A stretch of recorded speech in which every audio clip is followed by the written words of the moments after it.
The morning sun cast long shadows across the manicured gardens of Clarence House as Camilla, the Duchess of Cornwall, prepared for what seemed like another routine royal engagement. She had been married to Prince Charles for several years now, and the weight of royal protocol had become both familiar and, at times, suffocating. Today's schedule included a visit to the historic Wellington Barracks, home to the elite Grenadier Guards, where she would inspect the troops and attend a ceremonial parade. As her Rolls-Royce pulled up to the imposing gates of the barracks, Camilla noticed the crisp autumn air and the perfectly aligned rows of guards standing at attention. Their red tunics gleamed in the sunlight, and their famous bearskin hats added an air of ancient tradition to the scene. The Duchess had attended many such ceremonies, but something about this particular day felt different. Perhaps it was the tension she sensed in the air, or maybe it was her own mood, which had been particularly strained after a series of challenging public appearances and media scrutiny.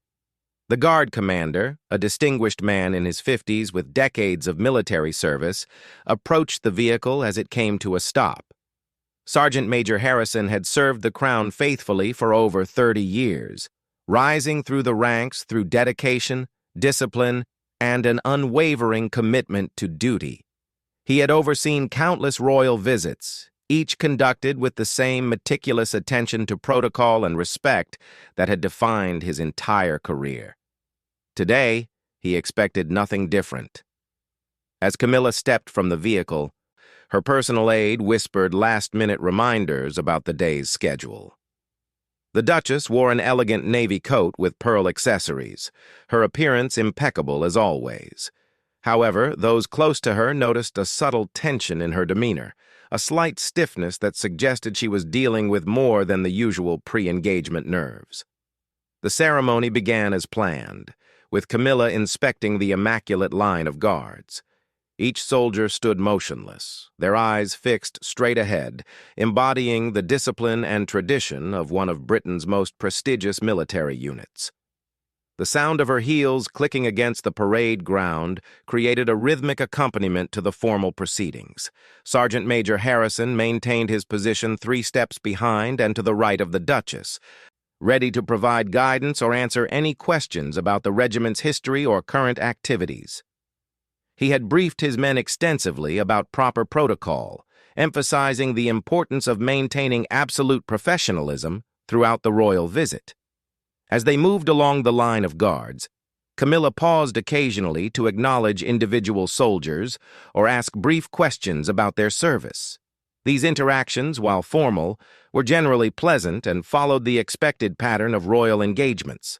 The media representatives present captured each moment, their cameras clicking softly as they documented what appeared to be another successful royal visit. However, as they approached the final section of the inspection, an unexpected situation began to unfold. One of the younger guards, Private Thompson, who had been standing at attention for nearly 2 hours in the warming sun, began to show signs of distress. The combination of the heavy uniform, the stress of the royal visit, and the increasing temperature had begun to take its toll. Sergeant Major Harrison, with his experienced eye, immediately noticed the slight swaying motion that indicated the young soldier was struggling. In such situations, protocol dictated specific procedures to ensure both the safety of the guard and the continuity of the ceremony. The sergeant major needed to act quickly but discreetly to prevent any disruption to the royal proceedings. As Harrison moved to address the situation with Private Thompson, he found himself in the delicate position of needing to maintain the ceremony's dignity while ensuring the welfare of his soldier. This was exactly the kind of challenging situation that his years of experience had prepared him to handle with grace and efficiency. The Duchess, observing the subtle movements around her, became aware that something was amiss. Her attention shifted from the formal inspection to the developing situation with the guard. What happened next would transform what should have been a routine royal engagement into an incident that would be discussed and analyzed for years to come, revealing unexpected aspects of both royal protocol and human nature under pressure. Sergeant Major Harrison approached Private Thompson with the practiced efficiency of a seasoned military professional. His intention was to discreetly signal for a replacement guard to step forward, allowing the struggling soldier to withdraw without disrupting the royal ceremony. This procedure had been executed countless times during his career, always maintaining the seamless facade that royal protocol demanded.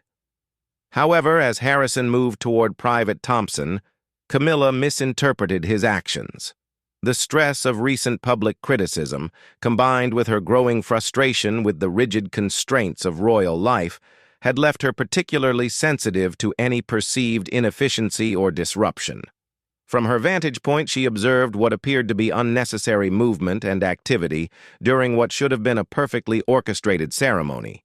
Without fully understanding the situation, Camilla turned toward Sergeant Major Harrison with visible irritation. Her voice, usually modulated for public appearances, carried a sharp edge as she addressed him directly in front of the assembled guards, media representatives, and military officials. "Sergeant Major, I find it completely unacceptable that you cannot maintain proper order during a simple inspection," she stated loudly enough for nearby observers to hear clearly. "This level of disorganization would never have been tolerated in my presence before. I expect immediate correction of whatever chaos you seem unable to control." The words cut through the morning air like a blade. Every guard within earshot heard the public reprimand, their training preventing them from reacting visibly, though the tension was palpable. The media representatives, initially focused on capturing routine ceremonial images, suddenly found themselves documenting something far more significant and controversial. Harrison stood perfectly still, his decades of military discipline preventing any immediate response. However, those who knew him well could see the slight tightening around his eyes, the almost imperceptible stiffening of his already rigid posture. He had dedicated his entire adult life to serving the crown with honor and distinction, and being publicly humiliated for attempting to care for one of his soldiers struck at the very core of his professional identity. "Your Royal Highness," he replied with measured calm, his voice carrying the weight of controlled emotion, "I was addressing a medical concern with one of my men to ensure the ceremony could continue without incident." Camilla, however, was beyond listening to explanations. The accumulated pressures of royal life, the constant scrutiny, and her own internal struggles had reached a breaking point. She continued her criticism, her voice growing sharper with each word. "I am not interested in excuses, Sergeant Major. What I see is a lack of preparation and professionalism that reflects poorly on this entire regiment. Perhaps you need to reconsider whether you are capable of handling responsibilities of this magnitude." The assembled guards remained at attention, but the shock of witnessing such a public confrontation was evident in the subtle changes in their breathing, the slight shifts in their positioning. These were men who had served in combat zones, who had faced enemy fire with courage, yet watching their respected leader being humiliated in such a manner was perhaps more difficult than any battlefield experience. Private Thompson, despite his physical distress, forced himself to remain standing through sheer willpower. The young soldier understood that his moment of weakness had somehow triggered this unprecedented situation, and his training demanded that he endure whatever consequences followed. The media representatives exchanged glances, recognizing that they were witnessing something extraordinary. Royal family members occasionally showed frustration or displeasure, but such a direct public confrontation with a senior military officer was virtually unprecedented in modern times. Camera shutters clicked more rapidly as photographers captured every moment of the unfolding drama. Sergeant Major Harrison's response to this public humiliation would become the defining moment of the entire incident. Rather than defending himself further or showing any sign of the anger and hurt that must have been coursing through him, he made a choice that demonstrated the true depth of his character and military training. "Your Royal Highness," he said with quiet dignity, "I accept full responsibility for any shortcomings you have observed today. However, I must respectfully request that Private Thompson be allowed to receive the medical attention he requires." The simple statement carried profound implications. Harrison had absorbed the public criticism without retaliation, yet he had also made it clear that his primary concern remained the welfare of his soldiers. His response highlighted the contrast between royal privilege and military service, between personal comfort and duty to others. Camilla paused, perhaps beginning to realize that her reaction had been disproportionate to the situation. The uncomfortable silence that followed was filled with tension as everyone present processed what had just occurred. The ceremonial nature of the occasion had been completely overshadowed by this unexpected human drama, creating a moment that would be remembered long after the formal proceedings were forgotten. What happened next would determine whether this incident would be quickly forgotten or become a defining moment that would reshape perceptions and relationships within the royal establishment. The silence that followed Sergeant Major Harrison's dignified response seemed to stretch endlessly across the parade ground. In that moment, something fundamental shifted in the dynamics of the situation. The assembled guards, while maintaining their rigid positions, had witnessed their leader demonstrate the very qualities that made him worthy of their respect and loyalty. His calm professionalism in the face of public humiliation had actually elevated his stature rather than diminishing it. Private Thompson, summoning reserves of strength he didn't know he possessed, managed to speak up despite his physical distress. "Ma'am," he said in a clear voice that carried across the parade ground, "Sergeant Major Harrison was trying to help me. I was feeling unwell and he noticed before I could collapse during your inspection. He was protecting both me and the ceremony." This simple statement from the young soldier had an immediate and profound impact on everyone present. The truth of the situation became crystal clear, and Camilla found herself facing the uncomfortable reality of her mistake. She had publicly criticized a decorated military officer who was simply doing his job with the compassion and professionalism that had defined his entire career. The media representatives, who had been documenting what they initially thought might be an embarrassing incident for the military, suddenly realized they were witnessing something far more complex and significant. The story was no longer about royal protocol being disrupted, but about character, leadership, and the consequences of assumptions made in moments of stress. Colonel Matthews, the commanding officer who had been observing from a respectful distance, stepped forward. As someone who had known Harrison for over 15 years, he could not remain silent while witnessing such treatment of one of his finest officers. "Your Royal Highness," he said with respectful but firm authority, "Sergeant Major Harrison exemplifies everything this regiment stands for.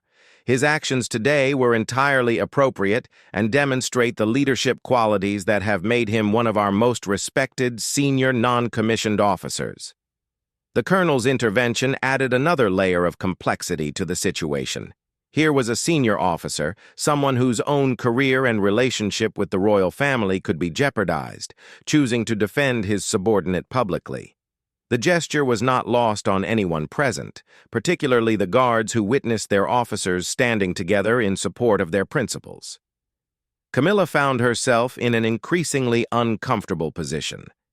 The combination of Private Thompson's honest explanation, Sergeant Major Harrison's dignified response, and Colonel Matthews's public support had created a situation where her initial reaction was clearly revealed as inappropriate and uninformed. What happened next stunned everyone present and would be talked about for years to come. Rather than attempting to defend her position or simply moving on with the ceremony as might be expected, Camilla did something completely unexpected. She approached Sergeant Major Harrison directly, her demeanor completely transformed from the sharp irritation of moments before. "Sergeant Major Harrison," she said, her voice now quiet but clear enough for those nearby to hear, "I owe you a sincere apology. I reacted without understanding the situation, and I was completely wrong to question your professionalism or dedication. Your concern for your soldiers' welfare was exactly what it should have been, and I should have recognized that immediately." The words seemed to hang in the air as everyone processed this unprecedented moment. Royal family members simply did not publicly apologize to subordinates, particularly not in such direct and unequivocal terms. The gesture was so unexpected that even the experienced media representative seemed momentarily uncertain how to respond. But Camilla was not finished. Turning to address Private Thompson, she continued, "Young man, I hope you will accept my apology as well. Your honesty and courage in speaking up, despite feeling unwell, shows the character that makes this regiment so distinguished. I hope you will seek the medical attention you need." Harrison, despite his decades of training in protocol and proper responses, found himself momentarily speechless. The genuine nature of the apology, delivered without any attempt to minimize or excuse her earlier behavior, demonstrated a level of personal integrity that commanded respect, regardless of rank or title. "Your Royal Highness," he finally responded, "your apology is graciously accepted. We all face moments of stress and misunderstanding. What matters is how we address them afterward." The transformation in the atmosphere was immediate and remarkable. What had begun as a tense confrontation had evolved into something approaching mutual respect and understanding. The guards, who had witnessed the entire sequence of events, found themselves observing a masterclass in leadership, accountability, and human dignity from multiple perspectives. The media coverage that followed would focus not on the initial confrontation, but on Camilla's unprecedented public apology and the dignified responses of the military personnel involved. Editorial writers would praise her willingness to acknowledge error and make amends, while also highlighting the professionalism displayed by Harrison and his colleagues. In the weeks that followed, the incident would become a turning point in public perception of Camilla's character. Rather than being remembered as an embarrassing moment of royal privilege, the story would be retold as an example of personal growth, accountability, and the importance of treating all people with respect regardless of their position.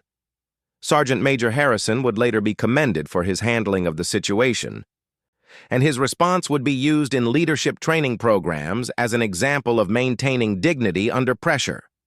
Private Thompson recovered fully and would serve with distinction for many more years, often telling the story of the day when standing up for truth, even when feeling unwell, helped transform a difficult situation into a moment of unexpected grace.